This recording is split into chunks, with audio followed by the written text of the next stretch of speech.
श्री शिवाय नमस्तुभ्यम। आप सभी का दिन शुभ हो। महादेव का आशीर्वाद आप और आपके परिवारजनों पर सदैव बना रहे। कलयुग के इस कठिन समय में जब पाप और अधर्म चारों ओर बढ़ते जा रहे हैं, तब केवल एक ही सहारा शेष रहता है, भगवान शिव की कृपा का। प्रदोष व्रत यही अद्भुत साधन है जिसके पालन और कथा श्रवण मात्र से पापों का नाश हो जाता है और जीवन में भगवान शिव की कृपा प्राप्त होने लगती है। और विशेष रूप से जब यह व्रत शुक्रवार को आता है तो इसे शुक्र प्रदोष व्रत कहते हैं। कहा गया है कि जो भक्त इस दिन सच्चे मन से भगवान शिव की पूजा करता है, उसे सौंदर्य, सौभाग्य और दाम्पत्य सुख प्राप्त होता है। घर परिवार में प्रेम, शांति और स्थायी लक्ष्मी का वास होता है।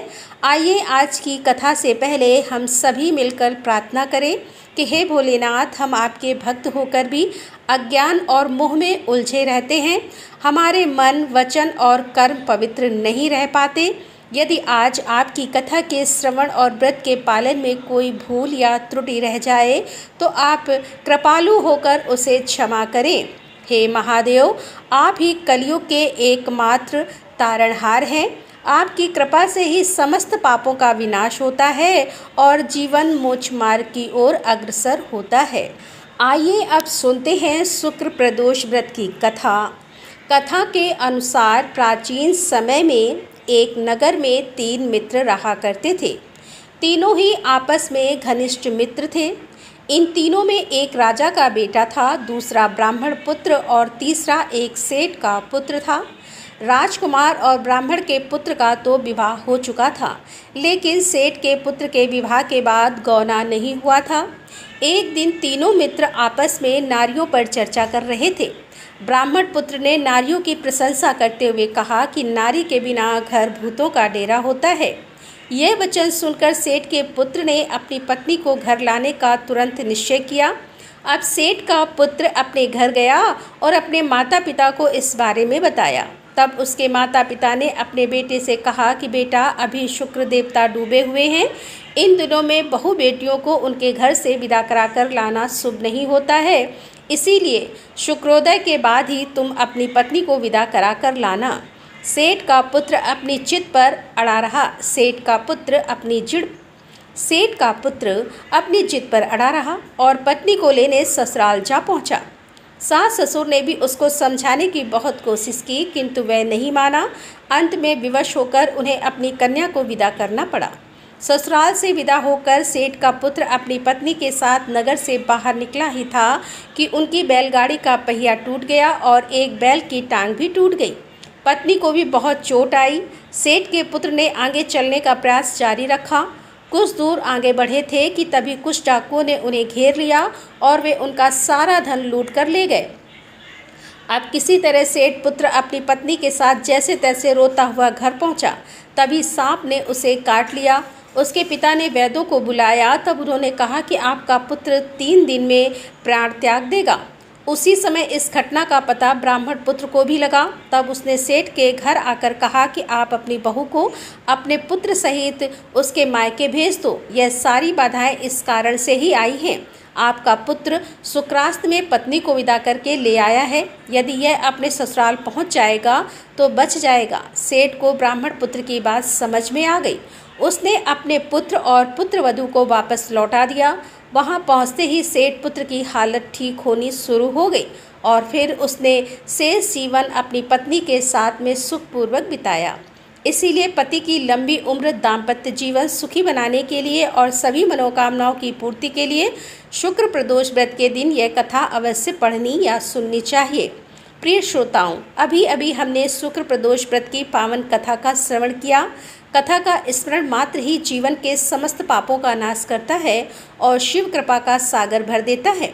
किंतु शास्त्रों में यह भी कहा गया है कि कथा को पूर्णता तभी प्राप्त होती है जब इस दिन की मुख्य अधिष्ठात्री देवी का स्मरण और उनकी महिमा का वर्णन और उनका स्रोत भी गाया जाए, क्योंकि व्रत और कथा केवल नियम और विधि नहीं है, यह तो उस दिव्य शक्ति की साधना है जिनके अधिष्ठान में यह संपूर्ण तिथि फलदायी होती है। जैसे शिव जी की कृपा के बिना कोई व्रत सफल नहीं होता, वैसे ही उस दिन की अधिष्ठात्री देवी की पूजा और स्तुति किए बिना कथा अधूरी रह जाती है। और आप सभी जानते हैं कि शुक्रवार की अधिष्ठात्री देवी स्वयं महालक्ष्मी माता है। वह लक्ष्मी जो केवल धन की देवी ही नहीं, बल्कि सौभाग्य, ऐश्वर्य, सुख, शांति, दाम्पत्य, प्रेम और समृद्धि की भी अधिष्ठात्री हैं। और अगर घर में माँ लक्ष्मी जी का वास हो तो शिव भक्ति और व्रत के सभी फल सहजता से जीवन में उतर जाते हैं। लेकिन अगर लक्ष्मी जी की कृपा ना करें तो बड़े से बड़ा पुण्य भी जीवन में टिक नहीं पाता। तो आइए भक्तिभाव से माँ लक्ष्मी जी का ध्यान करते हुए उनके आशीर्वाद की कामना करें, ताकि भगवान शिव की कृपा और लक्ष्मी जी की कृपा मिलकर हम सभी के जीवन को मंगलमय बना दे। इस कथा के अंत में हम सभी 9 ग्रहों की कथा का श्रवण भी करेंगे। एक गांव में एक बार एक साहूकार रहता था। उस साहूकार की एक पुत्री थी। वह हर दिन नियम से पीपल सींचने जाया करती थी। पीपल के वृक्ष से हर दिन लक्ष्मी जी प्रकट होती थी और वह चली जाती थी। एक दिन लक्ष्मी जी ने साहूकार की बेटी से कहा, तू मेरी सहेली बन जा। लड़की ने कहा कि मैं पिता से पूछकर कल आऊँगी। साहूकार की बेटी ने घर जाकर अपने पिता को सारी बात कह दी। तब उसके पिताजी बोले, बेटी वह तो लक्ष्मी जी हैं, अपने को और क्या चाहिए, तू लक्ष्मी जी की सहेली बन जा। दूसरे दिन वह लड़की फिर गई। तब लक्ष्मी जी पीपल के पेड़ से निकल कर आई और कहा, सहेली बन जा। तो लड़की ने कहा, बन जाऊंगी। और फिर इस तरह दोनों सहेलियां बन गई। लक्ष्मी जी ने उसको भोजन का न्योता दिया। घर आकर लड़की ने अपने माँ पिताजी से कहा कि मेरी सहेली ने मुझे भोजन का न्योता दिया है। तब पिता ने कहा कि सहेली के जीवने जयों पर अपने घर को संभाल कर जाना। तब वह लक्ष्मी जी के यहाँ जीवने गई तो लक्ष्मी जी ने उसे साल 2 साल ओढ़ने के लिए दिया, रुपए दिए, सोने की चौकी, सोने की थाली में 36 प्रकार का व्यंजन भी दिया। जिम कर जब साहूकार की पुत्री जाने लगी तो लक्ष्मी ने पल्ला पकड़ लिया और कहा कि मैं भी तेरे घर जीवने आऊँगी। तो उसने कहा, आ जाइयो। वह घर जाकर चुपचाप बैठ गई। पिता ने पूछा, बेटी सहेली के यहाँ जिम कर आ गई, लेकिन तू उदास क्यों बैठी हो? तो उसने कहा, पिताजी मुझे तो लक्ष्मी जी ने इतना दिया, अनेक प्रकार के भोजन कराए, परंतु मैं उन्हें कैसे जमाऊंगी? अपने घर में तो कुछ भी नहीं है। तब उसके पिता ने कहा कि गोबर मिट्टी से चौका लगाकर घर की सफाई कर ले, 4 मुख वाला दिया जलाकर लक्ष्मी जी का नाम लेकर रसोई में बैठ जाना। लड़की साफ सफाई करके लड्डू लेकर बैठ गई। उसी समय एक रानी नहा रही थी। उसका 9 लखा हार चील उठाकर ले गई और उसी साहूकार के घर पर वह 9 लखा हार डाल गई और साहूकार की पुत्री के हाथ से उसका लड्डू ले गई। बाद में साहूकार की पुत्री हार को तोड़ने बाजार में गई और सामान लाने लगी। तो सुनार ने पूछा, क्या चाहिए? तब उसने कहा, सोने की चौकी, सोने का थाल, साल दुसाला दे, 2 मुहरे दे दो और सामग्री दे दो, 36 प्रकार का भोजन हो जाए, इतना सामान दे दो। सारी चीज़ें लेकर बहुत तैयारी उसने की और रसोई बनाई। तब गणेश जी ने कहा, लक्ष्मी जी को बुलाओ। आगे आगे गणेश जी और पीछे पीछे लक्ष्मी जी चली आई। साहूकार की बेटी ने चौकी डाल दी और कहा, आओ सहेली बैठ जाओ, चौकी पर विराजमान हो जाओ। जब लक्ष्मी जी ने कहा, सहेली चौकी पर तो राजा रानी के यहाँ भी नहीं बैठी, किसी के भी नहीं बैठी, तो उसने कहा, लेकिन मेरे यहाँ तो बैठना पड़ेगा। तब साहूकार की पुत्री के आग्रह पर लक्ष्मी जी चौकी पर बैठ गई। अब तो साहूकार की पुत्री ने उनकी खूब खातिर की। जैसे लक्ष्मी जी ने करी थी वैसे ही उसने भी की। लक्ष्मी जी उस पर प्रसन्न हो गई। घर में खूब रुपया और लक्ष्मी हो गई। साहूकार की बेटी ने कहा, मैं अभी आ रही हूँ, तुम यहीं बैठी रहना। ऐसा कहकर वह चली गई और लक्ष्मी जी गई नहीं और चौकी पर बैठी ही रही। उसको बहुत सारी धन दौलत सुख समृद्धि दे दी। हे लक्ष्मी जी, जैसा आपने साहूकार की बेटी को दिया वैसा सबको देना। कहते हैं, सुनते हैं, हुकारा भरते हैं और अपने सारे परिवार को देना, पीहर में देना, ससुराल में देना, बेटे पोतों को देना। हे लक्ष्मी माता, सबकी दरिद्रता दूर करना, सबके कष्ट दूर करना और सबकी मनोकामनाएं पूर्ण करना। सभी प्रेम से बोले लक्ष्मी माता की जय। प्रिय श्रोताओं, अब आपको सुनाते हैं 9 ग्रहों की कथा। ज्योतिषी शास्त्र में 9 ग्रहों को बहुत ही महत्वपूर्ण माना जाता है, क्योंकि इन्हीं ग्रहों की चाल के कारण सभी राशियों के जीवन पर सकारात्मक या नकारात्मक प्रभाव पड़ते हैं। लेकिन कथा सुनाने से पहले आपको 9 ग्रहों के माता पिता के बारे में भी बताते हैं कि इन सभी 9 ग्रहों के माता पिता कौन हैं। ज्योतिषी विज्ञान में ग्रह और उनकी दशा का विशेष महत्व है। ये सभी 9 ग्रह किसी न किसी क्षेत्र जैसे शिक्षा, ज्ञान, धन, लाभ, हानि इनका प्रतिनिधित्व करते हैं। सबसे पहले ग्रह की बात करें, सूर्यदेव के पिता का नाम कश्यप है और इनकी माता अदिति हैं। पंच देवताओं में सूर्यदेव का विशेष महत्व है। इनकी 2 पत्नियां हैं जिनका नाम संध्या और छाया है। शनिदेव भगवान सूर्य के पुत्र हैं और यमराज और देवी यमुना भी इनकी संतान है। दूसरे ग्रह हैं चंद्र ग्रह। चंद्रदेव महर्षि अत्रि के पुत्र हैं और उनकी माता का नाम अनसुईया है। शास्त्रों के अनुसार चंद्रदेव की 27 पत्नियां हैं जो 27 नक्षत्रों का प्रतिनिधित्व करती हैं। चंद्रदेव बुध ग्रह के पिता हैं। तीसरे ग्रह हैं मंगल ग्रह। शास्त्रों में बताया गया है कि मंगल देव के पिता भगवान शिव हैं और भूदेवी इनकी माता हैं।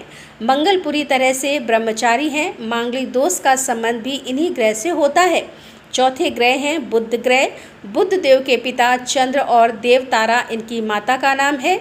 बुध देव को समस्त वेद और शास्त्रों का ज्ञान देवगुरु बृहस्पति से प्राप्त हुआ था और इनकी पत्नी का नाम ईला है। चंद्रवंश का प्रारंभ भी इन्हीं से हुआ था। चौथे ग्रह हैं बृहस्पति। बृहस्पति देव के पिता महर्षि अंगिरस हैं। सुपा इनकी माता का नाम है और इनकी पत्नी का नाम तारा है। महाभारत काल में मुख्य भूमिका निभाने वाले गुरु द्रोणाचार्य इनके पौत्र माने जाते हैं। शास्त्रों में इन्हें देवताओं का गुरु भी बताया गया है। 5वें ग्रह है शुक्र ग्रह। शुक्रदेव के पिता भृगु ऋषि हैं और काव्य माता इनकी माता का नाम है। इन्हें कठिन तप के कारण भगवान शिव से मृत संजीवनी विद्या प्राप्त हुई थी।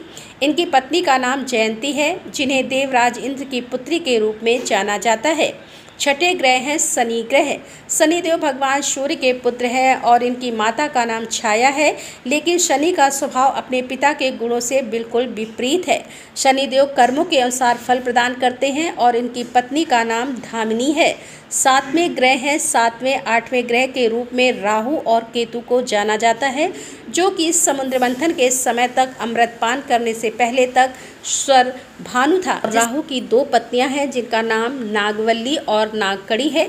इनका वाहन काले अश्वों वाला रथ है। वही स्वर भानु दैत्य के धड़ से केतु उत्पन्न हुए थे जिनका वाहन चील है। यह तो था सभी 9 ग्रहों का परिचय। अब सुनिए 9 ग्रहों की कहानी। एक बार की बात है, किसी गांव में एक भाई बहन रहते थे। बहन का विवाह हो चुका था, तो एक दिन भाई अपनी बहन से मिलने के लिए उसकी ससुराल जा रहा था। रास्ते में भाई को एक सांप मिला और कहने लगा, मैं तुझे डसूंगा। भाई बोला, हे नाग देवता, मैंने ऐसा कौन सा अपराध किया है जो आप मुझे डसोगे? मैं तो अपने माँ बाप का एक ही पुत्र हूँ, बहन का एक ही भाई हूँ। मेरी पत्नी और मेरे बच्चे घर पर मेरा इंतजार कर रहे हैं। आप मुझे क्यों डसना चाहते हो? तब वह सांप बोला, तुम्हारे 9 ग्रहों की दशा लगी है, इसीलिए मैं तुम्हें डस लूँगा। जब सांप किसी भी तरह राजी नहीं हुआ तो वह बोला कि ठीक है, मैं अपनी बहन के घर उससे मिलने जा रहा हूँ। जब मैं वापस आऊँगा तब तुम मुझे डस लेना। सांप बोला, क्या पता तुम वापस आते समय इस रास्ते से आओ या ना आओ, मैं तो तुम्हें अभी डसूँगा। तब वह लड़का बोला कि ठीक है, तुम ऐसा करो कि मेरे इस थैले में बैठ जाओ। जब मैं अपनी बहन से मिलकर वापस आऊँगा तब तुम मुझे डस लेना। सांप ने उसकी बात मान ली और थैले में बैठ गया। लड़के ने ऊपर से बेलपत्र ढक दिए ताकि वह किसी को दिखाई न दे और फिर अपनी बहन के घर पहुंच गया। बहन उस समय 9 ग्रहों की कहानी कह रही थी। उसने भाई को आया हुआ देखकर भाई से कहा कि भाई तुम बैठो, मैं पहले 9 ग्रहों की कहानी कह लूँ। तुम बैठो और मेरी कहानी भी सुनो। बहन ने कहानी कही, भाई ने कहानी सुनी। जीवों की, जानवर की, हाथी की, घोड़े की, कुत्ते की, बिल्ली की, भाई की, बहन की, घर में धनी की, बेटी जमाई की, देवरानी जेठानी की, सास ससुर की, संग की, सहेली की। सबके ग्रह शांत हो जाएं। घर चले 8 पग, आदमी चले 4 पग, सांप बिच्छू भंवरे सब आग में जले। ऐसे भाई को कहानी सुनाकर बहन खड़ी हो गई और भाई के पास रखे थैले को देखकर भाई से बोली, भाई थैले में क्या लाए हो? इससे पहले कि भाई कुछ कहता उसने वह थैला उठाया और घर के अंदर ले गई। थैला खोल कर देखा तो बेलपत्र, केले और संतरे बन गए और सांप एक चमचमाता हुआ हार बन गया। जब हार पहनकर वह बहन बाहर आई तो बहन के गले में चमचमाता हार देखकर भाई बोला, बहन इतना कीमती हार तुम कहाँ से लाई हो? बहन बोली, भाई तुम ही तो लाए हो मेरे लिए। थैले में केले और संतरे के साथ हार भी तो था। भाई ने सुना तो हैरान रह गया और बोला, बहन उसमें हार नहीं बल्कि मेरी मृत्यु का सामान था। ऐसा कहकर उसने सारी बात अपनी बहन को बताई और फिर कहने लगा कि बहन, यह तेरे ही 9 ग्रहों की कहानी का प्रभाव है जो यह सांप हार बन गया। अब यह हार तू ही रख ले। कुछ दिनों के बाद बहन के घर रहने के बाद जब भाई वापस चलने लगा तो बहन बोली, भाई तुम्हारे 9 ग्रहों की दशा लगी है, तुम घर जाकर भाभी से कहना कि वह 9 ग्रहों की कहानी कहे। ऐसा कहकर उसने अपने भाई को विदा किया।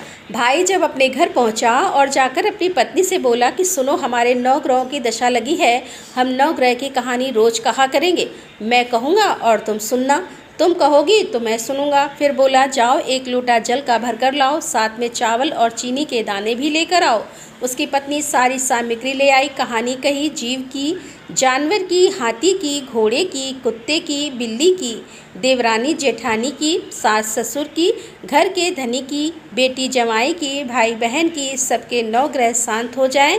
घर चले 8 पग, आदमी चले 4 पग, सांप बिच्छू भंवरे सब आग में जले। सभी 9 ग्रहों को नमस्कार है। जैसे 9 ग्रहों की दशा भाई की उतरी, वैसे ही इस कहानी को कहते, सुनते और हुकारा भरते सबकी उतरे। सब पर 9 ग्रहों की कृपा बनी रहे। आइए अब हम सभी मिलकर शिव चालीसा पाठ और भगवान शिव की आरती करें। गणेश गिरजा सुवन मंगल मूल सुजान, कहते अयोध्या दास तुम देहु अभय बरदान। जय गिरजापति दीन दयाला, सदा करत संतन प्रतिपाला। भाल चंद्रमा सोहत नीके, कानन कुंडल नाग फनीके। अंग गौर सिर गंग बहाए, मुंड माल तन छार लगाए। वस्त्र खाल बागंबर सोहे, छवि को देखी नाग मन मोहे। मैं न मातु की हवे दुलारी, वाम अंग सोहत छवि न्यारी। कर त्रिशूल सोहत छवि भारी, करत सता शत्रु क्षयकारी। नंदी गणेश सोहत कैसे, सागर मध्य कमल हैं जैसे। जैसे कार्तिक श्याम और गणराऊ, या छवि को कह जात न काऊ। देवन जब ही जाए पुकारा, तब ही दुख प्रभु आप निवारा। या उपद्रव तारक भारी, देवन शब मिल तुम ही जुहारी। तुरत षडानन आप पठायो, लव निमेष महार गिरायो। आप जलंधर असुर संहारा, सुवस तुम्हारे विधि व्यंसारा। त्रिपुरासुर सन युद्ध मचाई, तभी कृपा कर लीन बचाई। किया तभी भागीरथ भारी, पूरब प्रतिज्ञा सासु पुरारी। दानिन में तुम सबको ना, सेवक स्तुति करत सदा ही। वेद नाम महिमा तब गाई, अखद अनाद वेद नहीं भाई। प्रकटी उदती मंथन में ज्वाला, जरत सुरासुर भय बिहाला। कीन दया तह करे सहाई, नीलकंठ तब नाम कहाई। पूजन रामचंद्र जब कीना, जीत के लंका विभीषण दीना। सहस कमल में हो रहे धारी, कीन परीक्षा तब ही पुरारी। एक कमल प्रभु राखे जोई, कमल नयन पूजन चह सोही। कठिन भक्ति देखी प्रभु शंकर, भय प्रसन्न दिए इच्छित वर। जय जय जय अनंत अविनाशी, करत कृपा सबके घटवासी। दुष्ट सकल नित मोहि सतावे, वे भ्रमत रहो मोह चैन नावे। त्राह त्राह मैं नाथ पुकारूं, यही अवसर मोहियान उबारो। ले त्रिशूल शत्रुघ्न को मारो, संकट से मोहियान उबारो। मात पिता भ्राता सब होई, संकट में पूछत नहीं कोई। स्वामी एक है आस तुम्हारी, आए रहूं मम संकट भारी। धन निर्धन को देत सदाही, जो कोई जाचे सो फल पाही। अस्तुत के ही विधि करे तुम्हारी, क्षमौ नाथ अब चूक हमारी। शंकर हो संकट के नाशन, मंगल कारण विघ्न विनाशन। योगी यति मुनि ध्यान लगावे, सारद नारद शीस नवावे। नमो नमो जय नमः शिवाय, सुर ब्रह्मादिक पार न पाए। जो यह पाठ करे मन लाई, तापर होते शंभु सहाई। ऋणिया जो कोई हो अधिकारी, पाठ करे सो पावन हारी।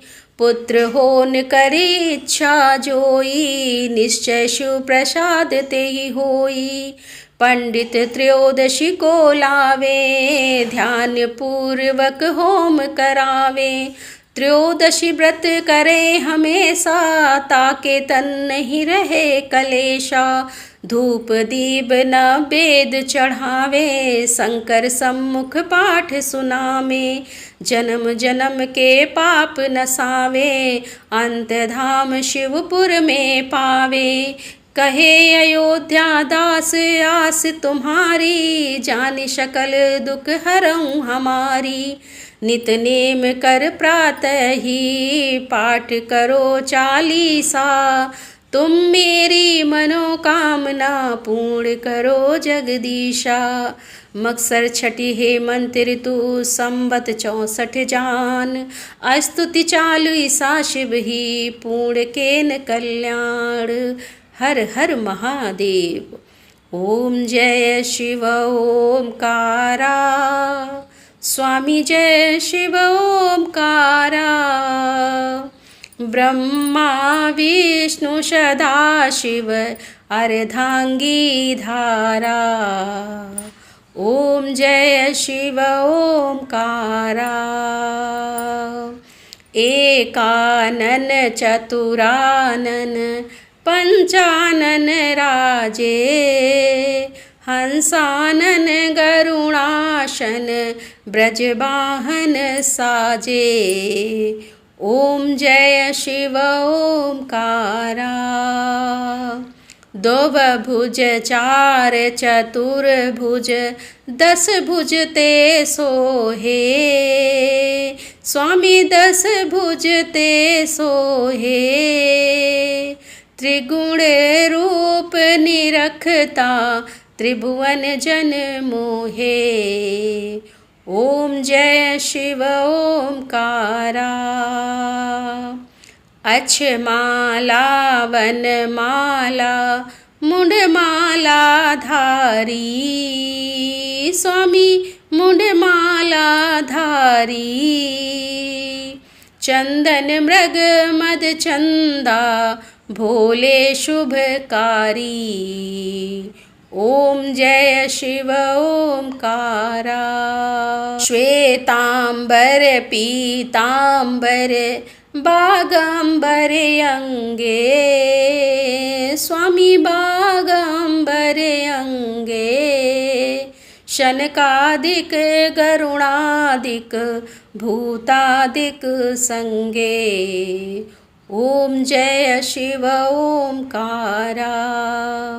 कर मध्य कमंडल चक्र त्रिशूल धरता। जग करता जग भरता, जग पालन करता। ओम जय शिव ओमकारा। ब्रह्मा विष्णु सदा शिव, जानति अविवेका। प्रणवाक्षर के मध्य, ये तीनों एका। ओम जय शिव ओमकारा। त्रिगुण स्वामी जी की आरती, जो कोई नर गावे। स्वामी प्रेम सहित गावे। कहत शिवानंद स्वामी, कहत हरि हर स्वामी, मन वांछित फल पावे। ओम जय शिव ओमकारा, ओम जय शिव ओमकारा, स्वामी जय शिव ओमकारा। ब्रह्मा विष्णु सदाशिव अर्धांगी धारा। ओम जय शिव ओमकारा। बोले बोले शंकर भगवान की जय।